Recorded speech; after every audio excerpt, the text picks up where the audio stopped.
మనం మనం చేసిన పనులు జనంలో తీసుకుపోవాలి. జనంలో మార్పు వచ్చింది. ఆ మార్పును మనం ఉపయోగించుకుని ఏర్పాటు చేయాలి కార్యకర్తలు. నేను 40 ఏళ్ళ నుంచి రాజకీయాలు ఉన్నా, 42 ఏళ్ళ నుంచి. నాకు ఏంది అనేది పసిగట్టగలను. నేను సార్ తోటి 6 months ముందే సార్ దగ్గర నేను కూర్చొని బాధించిన. నేను ఓడిపోతానా సార్, నాకు వద్దు సార్ సీటు. ఎవడని చెప్తాడా సీటు వద్దా? నేను ఓడిపోతాను సార్ సీటు. ఎందుకు ఓడిపోతాను అంటే 7 సార్లు గెలిచేవారికి జనంలో కూడా యాస్ట్ వచ్చింది సార్.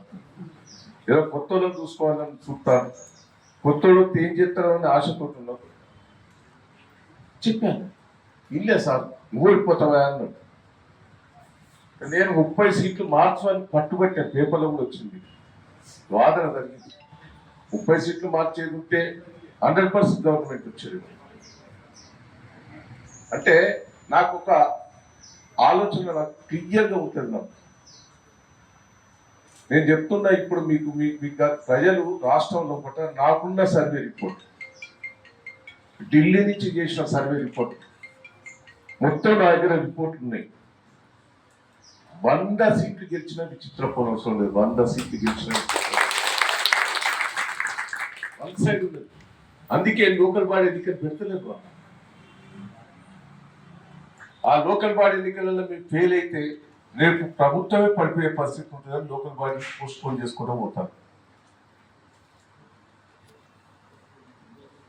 అంటే మనకు కేసీఆర్ గారికి రేవంత్ రెడ్డి గారికి చూస్తాం తేడా ప్రజలు.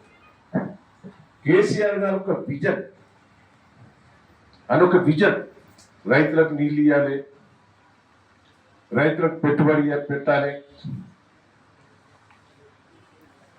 ఇంటింటికి నీళ్ళు ఇవ్వాలి, 24 గంటలు కరెంట్ ఇవ్వాలి, బిడ్డ పెళ్లి చేస్తే 1,00,000 రూపాయలు ఏ రాష్ట్రం ఇవ్వలే. ముసలిలకు పెన్షన్ 2,000 ఇవ్వాలని ఆలోచించింది ఆయనే.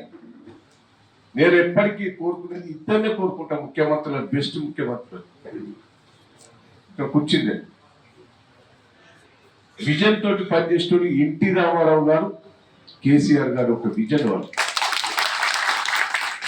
మీరు చూశారు, ఎన్టీ రామారావు ముఖ్యమంత్రి అయిన తర్వాతనే కాంగ్రెస్ పార్టీ చెయ్యని పని 2 రూపాయలకి ప్రవేశపెట్టింది ఎన్టీ రామారావు, 30 రూపాయల పెన్షన్ ప్రవేశపెట్టింది ఎన్టీ రామారావు, మండలాలు చేసింది ఎన్టీ రామారావు, రకాల పేరు మీద ఊళ్ళ పట్టువాళ్ళు ఎవరు రకం కడితే వాళ్ళ పేరు మీద రాసేది, రకాల మార్పు చేసింది ఎన్టీ రామారావు, డాక్రా గ్రూప్స్ పెట్టింది ఎన్టీ రామారావు.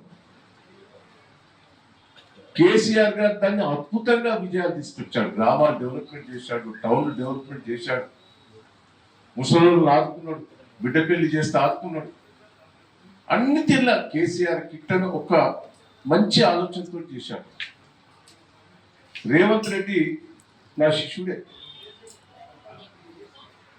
అన్ని అబద్ధాలు ఆడుతున్నాడు.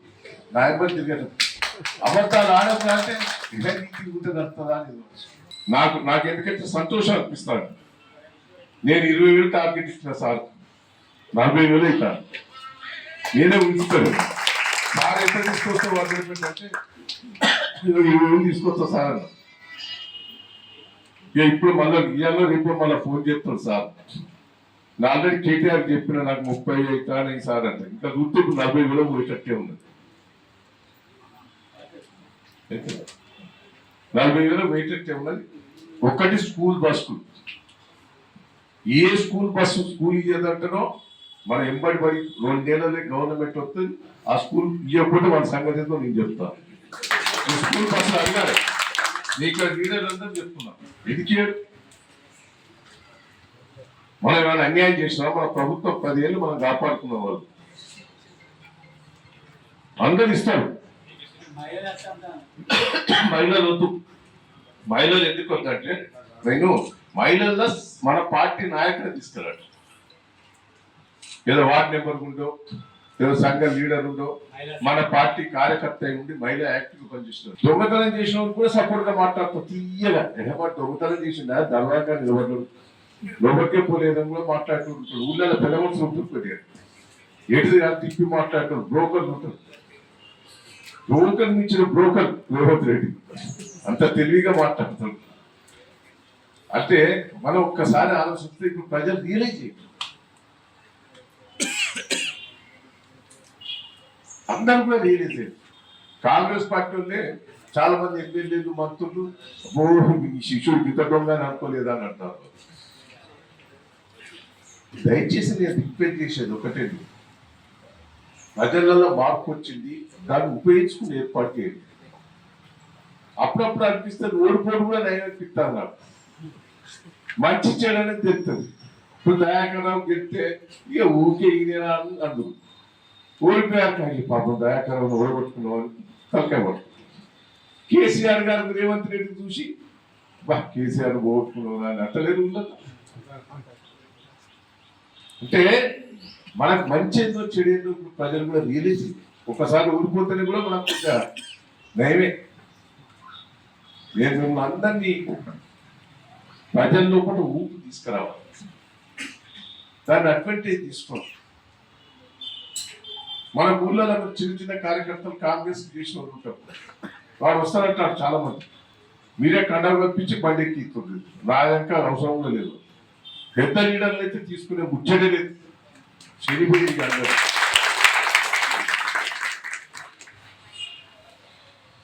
దయచేసి నేను ఎప్పటికీ రిక్వెస్ట్ చేస్తున్నా, మీరు ధైర్యంగా ఉండండి. పోలీస్ స్టేషన్లో కానీ అధికారుల దగ్గర ఏం పని ఉంటే నేను వచ్చి కూర్చొని పని చేసి పెడతాను. ఏదో అధికార పార్టీ ఉంటేనే పని లేదు, అధికారులు కూడా చెప్తున్నాడు. ఇదవారి కంటే కొత్తగా వచ్చినప్పుడు ఉరికి చేసి, ఇప్పుడు ఏదో ఉన్నది మళ్ళా టీఆర్ఎస్ వచ్చేటట్టున్నది, ఎందుకుగా మనకు వ్యతిరేకత అని అనుకుంటాను. ఇంతవరకే ఏర్మావుల నుంచి వచ్చిన పొద్దుగానే 8 గంటలకు 50 మంది ఆ గింజలో సార్ ఒక సిఐ ఎంఆర్ఓ చెప్పుకున్నట్టే ఫోన్ చేసి గట్టిగా చెప్పిన, ఇన్ని రోజులు నువ్వు అట్టింటి చేసినా బిడ్డ తేడా వస్తే ఊపులేదు లేదు, లేదు సార్ సార్ సార్ నేను మంచిగా చేస్తా సార్ అంటాడు.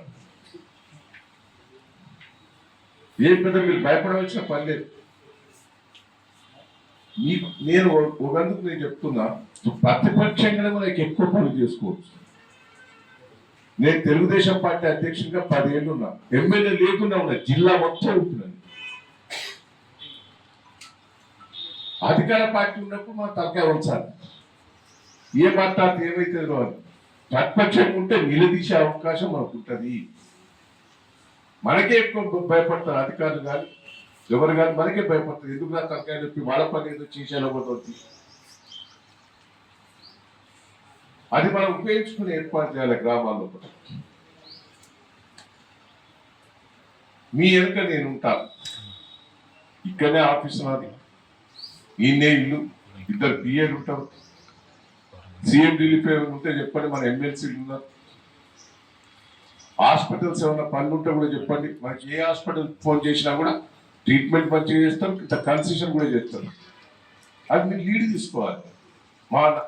మా టీఆర్ఎస్ పార్టీ నాయకుడు హాస్పిటల్ తీసుకుపోయి ధైర్యంతో చెప్పించి బతికించిండు, కన్సెషన్ చేసిందని మీకు పేరు కూడా రావాలి. అవన్నీ మీరు ఉపయోగించుకునే ఏర్పాటు చేయండి.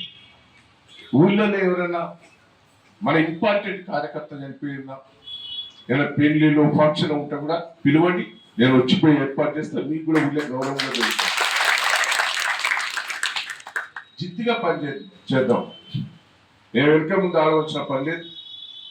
27వ తారీఖు నాడు మీటింగ్ రోజు కూడా ఏదో ఆషామాషిగా తీసుకురావద్దు. మీరు 2ంటికో 3ంటికో ఎడ్ల బండ్లప్పుడు అయితే నేను వస్తాను. 2ంటికో 3ంటికో బయలుదేరండి. లేట్గా అయితే రోడ్ బ్లాక్ అవుతుంది, మీరు మొదలైపోయి ఉండాలి. 2ంటికో 3ంటికి బయలుదేరండి సార్. ఊళ్ళో ఒక జెండా ఎగిరేయండి, ఎవరి ఊళ్ళో వాళ్ళ ఊళ్ళే జెండా ఎగిరేసి తోరణాలు కట్టి కొంత ఊరంతా తిరిగి ఆటోలు ఎక్కించే ఏర్పాటు చేయాలి. 2 రోజుల ముందే నేను కరపత్రాలు కూడా పంపిస్తాను. ఓ బొట్టు పెట్టి ఇంటింటికి మా పార్టీ మీటింగ్ రాండి అని బొట్టు పెట్టి అందరికీ ఇంటింటికి, అదే ప్రచారం. మన కార్యకర్తలకు యూనిటీ వస్తుంది. పోరాటం చేశారు, విద్యార్థులు చేశారు, కార్యకర్తలు చేశారు, యూనివర్సిటీ పిల్లలు చేశారు, కేసీఆర్ గారు ప్రాణాలకు తెగించి తెలంగాణ తెచ్చాడు, దాన్ని పెద్దెత్తులు చేసుకోవాలి. ఇది ఆషామాషిక. నేనున్న నిమ్స్ హాస్పిటల్ ఆయనకు జ్యూస్ ఇచ్చేటప్పుడు ఆయన ఘోరమైన పరిస్థితి ఉండేది. ఒక్కరోజు లేట్ అయితే ఆయన ప్రాణం పోయేది.